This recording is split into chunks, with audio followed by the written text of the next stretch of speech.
In my last video, I reviewed the beautiful and relatively cheap fighter plane chase. Even though I've only watched 2 of the 5 Indiana Jones movies, I love that set. The minifigures were great and the build somewhat exceeded my expectations, especially at a $35 price point. But Max, surely there can't be a better valued set than that in the Indiana Jones theme. I thought so too, until I saw the remake of the Indiana Jones and the Lost Tomb set, The Escape from the Lost Tomb.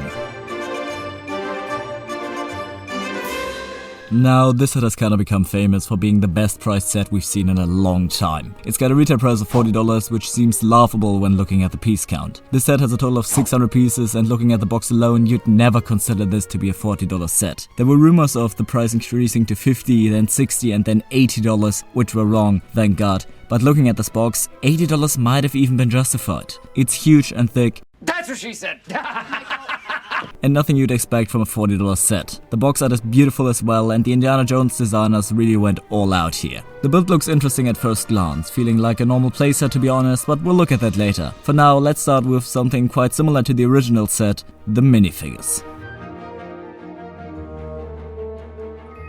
This set comes with a total of 4 figures, those being Indiana Jones of course, Marion Ravenwood, Salah and a mummy. For $40, 4 figures really aren't anything to complain about. I mean, just look at the new Ghost. 4.5 figures for $160. Now, I'd say Star Wars figures are extremely detailed, but honestly, so are these. I mean, let's just look at Indy first. I love this version of him depicting his Raiders of the Lost Ark look. The face and head are the exact same as on the one from the fighter plane chase, and they're both fantastic. Especially the head is such a huge upgrade to the original version and resembles his on-screen appearance a lot better. Unlike his other version, this one's torso doesn't come with a tie. This is closer to his iconic look, even though he comes with the untypical gloves. I actually like this version of the torso even more than the other one. The shirt below the jacket is really detailed, even though some of it is covered by his little back. His legs aren't overly detailed, but the few details look nice, and if we're talking about leg printing, let's look at a figure that actually exceeds in that category, Marion Ravenwood. Her outfit matches her movie look exceptionally well, with a nice mix of white, light nougat and black. I really like her scared facial expression, and the little flower on her chest below is a nice detail, giving the otherwise kinda plain torso a lot more definition. Getting to her greatest feature though, we have to look at the legs. They're dual molded and it looks really good. It's pretty common for something like the torn dress to only be printed on in cases like this, so it's great to see LEGO put in the extra effort. Overall, a great figure that just looks clean. Now, as I previously mentioned, I have watched a lot of Indiana Jones, so honestly I had no idea who Salah was. After looking him up, I do have some gripes with this figure, but let's start with the positives. The outfit looks phenomenal. I have rarely seen such good colors on a torso. Even though the torso is based on white, the light beige and orange really pop, and the printing of a bunch of wrinkles gives some details to an otherwise rather plain torso. The legs are monotone, which I honestly don't have a problem with, but I do dislike the head. My problem isn't the face, which I think looks great, but the choice of going with a light nougat. Salah is an Egyptian man, and as visible in the movie, clearly not white. I don't know why they didn't go with the normal nougat, since that color would suit him way better. I'd have also chosen the traditional turban piece instead of this one, but alas, we arrive at the last figure, being the mummy. I love the effort LEGO put into making this figure. I feel like no one would have complained about just a normal skeleton, which is mostly what this fellow looks like in the movie, but LEGO went the extra mile. The figure looks great. I love all the details and the mix between skeleton and whatever the fuck you call the stuff mummies get wrapped in. This figure also has its designated place in the build actually, which is why I would say we look at honestly the best part of this set, the build.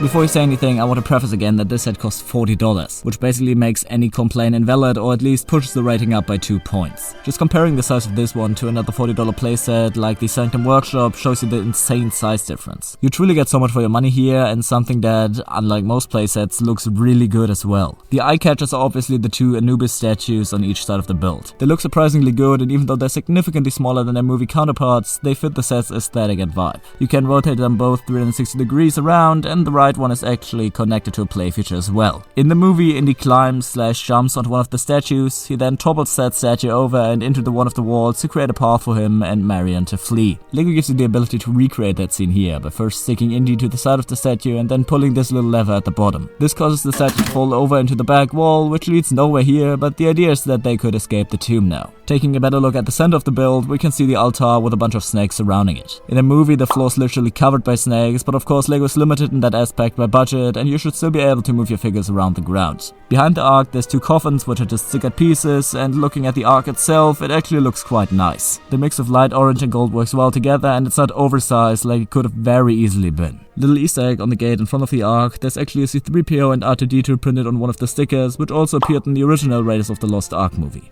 Neat detail. You may have been able to spot this rather empty area next to the wall on the left. LEGO included another play mechanism here. By pushing this pin, you can make another snake fall out of the wall and onto a minifigure that could be placed here. It's a neat trick and of course offers even more action to whoever plays with this set. But talking about play features, there's actually another one on the back of the set. This area is pretty ugly, but it does have another play feature. When Indy and Marion escape the tomb, Marion runs into a skeleton that pops out of nowhere. This scene can be recreated here by pulling this pin on the back of this construct, which makes the previously shown mummy pop out. For someone wanting to act out the scene, it's a great mechanism and incredibly easy to activate. My complaint here though is that if you include a play feature on the back of the set, the back should look somewhat presentable, and the back here just doesn't do that. It's incredibly ugly, and maybe the inclusion of a few more bricks and a price increase of about $5 to $10 wouldn't have hurt this set. But otherwise, it's a really good looking set, so before I just spew more nonsense, I'd say we just get on to the final verdict.